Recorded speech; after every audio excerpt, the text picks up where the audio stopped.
இது.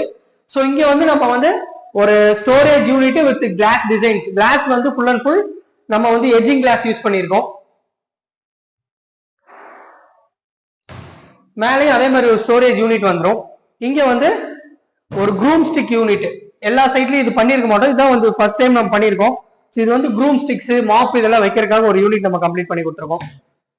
இங்க பார்த்தோம்னா அப்படின்னு இங்க வந்து சேம் அதே மாதிரி ஒரு crockery unit. Crockery unit with glass ப்ரொவிஷன்ஸோட வந்துடும். கீழே வந்து கப் அண்ட் சாஸ் வந்துடும். கீழே அதே மாதிரி பாட்டம் க்ளோஸ் பண்ணி ட்ராஸ் கொடுத்துருக்கோம். நம்ம ஃபுல்லாவே ட்ராலிஸ் வந்துடும். கீழே வந்து அவுட்டர் க்ளோஸ் பண்ணி கொடுத்துருக்கோம். இதுல எப்பவுமே நம்ம எல்லா சைட்லயுமே சொல்றதுதான், கீழே நம்ம கிச்சனுக்கு யூஸ் பண்ணும்போது கம்ப்ளீட்டா ஹிஞ்சஸ் எல்லாமே நம்ம வந்து ஃபுல் அண்ட் ஃபுல் எஸ்எஸ்ல தான் யூஸ் பண்றோம்.